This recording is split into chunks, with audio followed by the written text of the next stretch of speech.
اکثر ہو نا کسی بندے کو تو شعاؤں کے ذریعے سے علاج کرتے ہیں. اگر جسمانی بیماریوں کا علاج شعاؤں کے ذریعے سے ممکن ہے تو روحانی بیماریوں کا علاج پھر اس سے کیوں ممکن نہیں ہے؟ اس لیے اللہ والوں کی صحبت چند منٹ کی بھی ہو اس کی اپنی برکات ہوتی ہیں. ان دو طریقوں سے انسان کا دل، اس کی نجاست ختم ہوتی ہے اور دل صاف شفاف ہو جاتا ہے، دل منور ہو جاتا ہے. اکثر سالکین کو یہ دیکھا کہ وہ اذکار کرتے تو ہیں مگر کم کرتے ہیں، زیادہ ذکر نہیں کرتے، اور اس کوتاہی کی وجہ سے پھر کئی سال لگے رہتے ہیں مگر مقصود حاصل نہیں ہوتا. مقصود حاصل تو تب ہوگا کہ جب مقدار پوری ہوگی.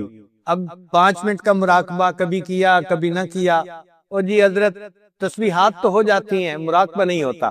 بھئی تسبیحات تو وٹامن کی مانند تھیں. جب آدمی بیمار ہوتا ہے نا تو ڈاکٹر اس کو 2 طرح کی دوائی دیتا ہے. ایک اینٹی بائیوٹک دیتا ہے کہ جس سے اس کا بخار اترے، اور دوسرا وٹامن وغیرہ دیتا ہے تاکہ اس بندے کے کمزوری جو ہے وہ ختم ہو جائے، یا درد کی دوائی دیتا ہے تاکہ درد نہ محسوس ہو. اب ایک بندہ درد کی دوائی بھی کھا لے، وٹامن بھی کھا لے اور اینٹی بائیوٹک نہ کھائے، اس کی تو بخار کبھی نہیں اتر سکتا. اسی طرح ہم اگر تسبیحات کر لیں گے، چاہے درود شریف کی ہیں یا استغفار کی ہیں، اور مراقبہ نہیں کریں گے تو دل کی کیفیت نہیں سنورے گی. ان تسبیحات سے یقیناً ثواب ملتا ہے، یہ بڑے عظیم اعمال ہیں درود شریف پڑھنا یا استغفار پڑھنا، لیکن دل کی صفائی کا تعلق ذکر کے ساتھ. سیدنا صدیق اکبر اللہ عنہ نے فرمایا لِكُلِّ شَيْءٍ ثَقَالَةٌ وَثَقَالَةُ الْقُلُوبِ ذِكْرُ اللَّهِ. ہر چیز کے لیے ایک پالش ہوتی ہے، اور دلوں کی پالش اللہ کی یاد ہے. تو جو انسان اللہ کا ذکر کثرت سے کرے گا تب اس کا دل منور ہوگا، دل اس کا صاف ہوگا. تو اس کے لیے ہمیں ذکر کثیر کرنے کی ضرورت ہے، تب جا کے یہ دل کی ظلمت دور ہوگی. ہم نے دیکھا ہے کہ اگر کسی لوہے کے ٹکڑے پر زنگ زیادہ لگا ہوا ہو نا تو پھر اس کے اوپر ریگ مال بھی خوب لگانا پڑتا ہے. ایک آدھ دفعہ ریگ مال پھیرنے سے وہ ٹھیک نہیں ہوتا. انسان کا دل بھی اسی طرح گناہوں کی وجہ سے سیاہ ہو جاتا ہے، زنگ آلود ہوتا ہے. اللہ تعالیٰ ارشاد فرماتے ہیں کلا بل ران علی قلوبہم ما کانوا یکسبون. کیوں نہیں، ان کی بدعمالیوں کی وجہ سے ان کے دلوں پر زنگ لگا دیا گیا. تو گناہوں کی وجہ سے دلوں پہ زنگ لگ جاتا ہے، اور یہ زنگ اگر زیادہ ہو جائے تو اس کے لیے پھر محنت بھی زیادہ کرنی پڑتی ہے، ریگ مال بھی خوب لگانا پڑتا ہے. عورتیں اچھی طرح جانتی ہیں جو برتن زیادہ میلا ہو وہ ایک دفعہ پانی میں دھونے سے صاف نہیں ہوتا، اس کو 2-3 دفعہ دھونا پڑتا ہے، بلکہ اس کو مانجنا پڑتا ہے اچھی طرح، تب جا کے برتن صاف ہوتا ہے. اسی طرح دل کے برتن کو بھی اگر ہم صاف کرنا چاہتے ہیں تو ہمیں محنت کرنی پڑے گی. دل ہم داغ داغ شو پمبا کجا کجا نے ہم، یہ دل تو سارا داغ ہی داغ بن گیا، اس پر مرہم کہاں ہم رکھیں. ویسے انسان سوچتا ہے کہ جی میرا دل تو بالکل ٹھیک ہے، لیکن جب اس کو صاف کرنے لگتا ہے نا سمجھ تب لگتی ہے کہ یہ کتنا مشکل کام ہے. مصحفی ہم تو سمجھتے کہ ہوگا کوئی زخم، مصحفی ہم تو سمجھتے تھے کہ ہوگا کوئی زخم، تیرے دل میں تو بہت کام رفو کا نکلا. یہ تو جب کریں گے تب پتہ چلے گا کہ دل میں کتنے داغ لگے ہیں اور کتنی جگہوں پہ زخم لگے ہیں. اب ان کو سینے کی اور صاف کرنے کی ضرورت ہے. تو ذکر کی کثرت نہ ہونا ہماری رکاوٹ بنیادی ہوتی ہے. یعنی اکثر سالکین میں جو چیز کمی نظر آتی ہے نا، تعلق بھی رکھتے ہیں، عقائد بھی ٹھیک ہوتے ہیں، آتے جاتے بھی ہیں، مگر معمولات پابندی سے نہیں کرتے ہیں تو تھوڑا کرتے ہیں، اور اس کوتاہی کی وجہ سے دل صاف نہیں ہوتا.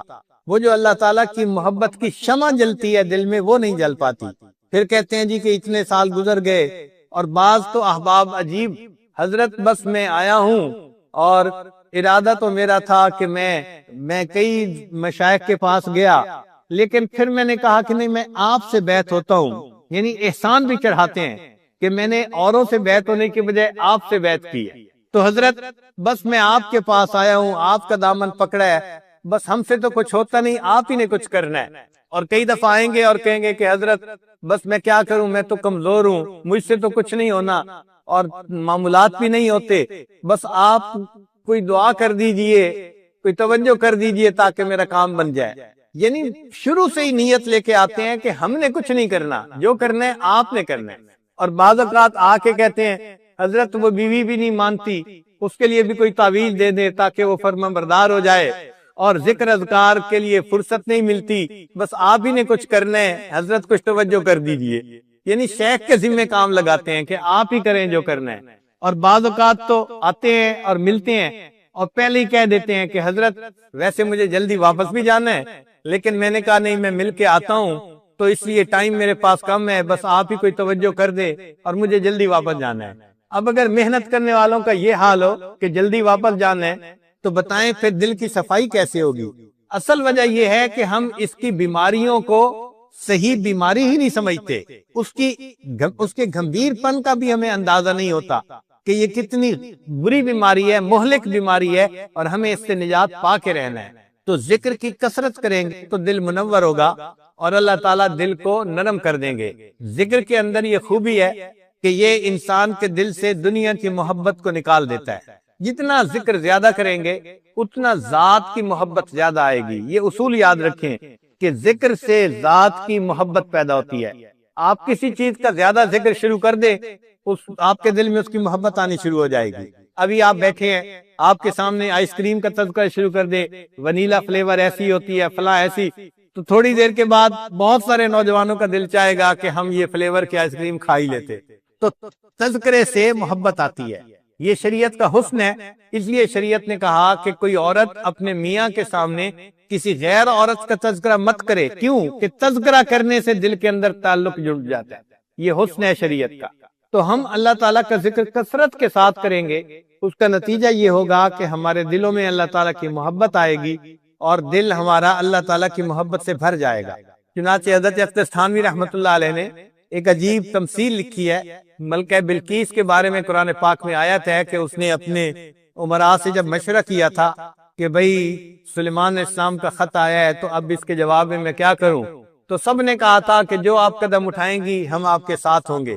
وہ سمجھدار تھی، اس نے کہا ان الملوک اذا دخلوا قریۃ، کہ جب بادشاہ کسی قریہ میں بستی میں داخل ہوتے ہیں، افسدوها، وہ اس میں فساد مچا دیتے ہیں، وجعلوا اعزت اہلها اذلہ، اور دنیا اور جو لوگ اس کے اندر معزز ہوتے ہیں ان کو ذلیل کر کے نکال دیتے ہیں۔ یہ تو ظاہری معنی ہیں اس آیت کے۔ تو حضرت تھانوی رحمۃ اللہ فرماتے ہیں کہ یہ ایک عجیب تمثیل ہے۔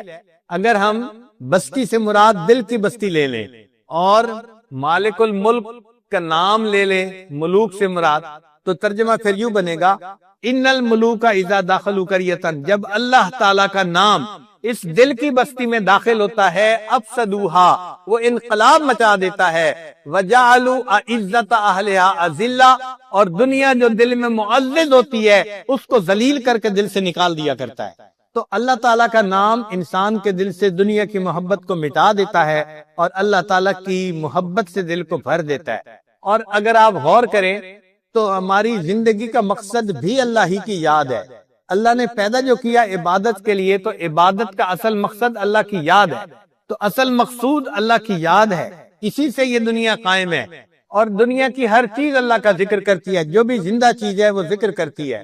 اللہ تعالیٰ قرآن مجید میں ارشاد فرماتے ہیں وَإِن مِّن شَيْءٍ إِلَّا يُسَبِّحُ بِحَمْدِهِ، جو کوئی بھی چیز ہے وہ اللہ کی تسبیح بیان کرتی ہے، وَلَٰكِن لَّا تَفْقَهُونَ تَسْبِيحَهُمْ، تم اس کی تسبیح کو سمجھ نہیں سکتے، تو ہم نہیں سمجھ سکتے، لیکن ہر چیز اللہ کی تسبیح بیان کر رہی ہوتی ہے۔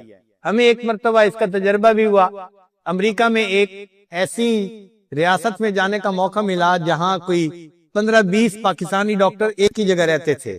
تو ایک ہفتہ ان کے ہاں قیام تھا، ان میں سے ایک صاحب جو تھے وہ دل کے اسپیشلسٹ تھے، قدرتاً انہی کے ہاں قیام تھا۔ وہ مجھے کہنے لگے کہ حضرت آپ نے ہماری روحانی بیماریوں کا علاج تو ہمیں بتا دیا، اب میں آپ کو صبح ہاسپٹل لے جاؤں گا اور آپ کے دل کو میں چیک کروں گا۔ ہم نے کہا جی ٹھیک ہے، چنانچہ وقت تھا ہم اس کے ساتھ ہاسپٹل چلے گئے۔ انہوں نے ہمیں جا کے وہاں ایک کمرے میں مشین کے آگے لٹا لیا اور دل کو چیک کرنا شروع کیا۔ ایکو کارڈیوگرام اس کو کہتے ہیں۔ وہ دل کی تصویر آ جاتی ہے اور دل کی رگوں میں کیسے خون جا رہا ہے اور آ رہا ہے اس کی پوری تفصیل اس کے اندر ہوتی ہے۔ جب انہوں نے اسکرین پہ دکھایا تو مجھے کہنے لگے دیکھیں یہاں سے خون جا رہا ہے اور یہاں سے خون آ رہا ہے اور اتنی مقدار سے جا رہا ہے اور آپ کی شریانیں اس وقت ٹھیک ہیں اور 80% کام کر رہی ہیں 100 کی بجائے۔ تو اس عمر میں 80% بہت اچھی چیز تھی۔ کہنے لگے جی میں بہت مطمئن ہوں آپ کے دل کی کیفیت سے۔ پھر اس کے بعد کہنے لگے کہ حضرت میں آپ کو آپ کے دل کی آواز سناؤں؟ کیا سنائیں؟ تو انہوں نے ایک بٹن آن کیا، جیسے ہی بٹن آن کیا تو آواز آنے لگ گئی، جیسے دل جو ہے وہ خون کو پمپ کر رہا ہے۔ وہ کہنے لگا جی کہ ہماری میڈیکل کی کتابوں میں لکھا ہے کہ دل جب خون کو پمپ کرتا ہے نا تو لب ڈب کی آواز آتی ہے، لب ڈب یہ آواز آتی ہے۔ اس کو ہم نے بھی سنا، لیکن قدرتاً میرا ذہن دوسری طرف گیا۔ میں نے کہا ڈاکٹر صاحب اصل وجہ یہ تھی کہ یہ کافر لوگ ہیں، یہ دل کی آواز کو سنتے ہیں تو ان کو لب ڈب نظر آتا ہے۔ آپ ذرا غور کریں، مجھے تو یہ کچھ اور آواز نظر آتی ہے۔ تو وہ غور سے مجھے دیکھ لگے، حضرت کون سی آواز؟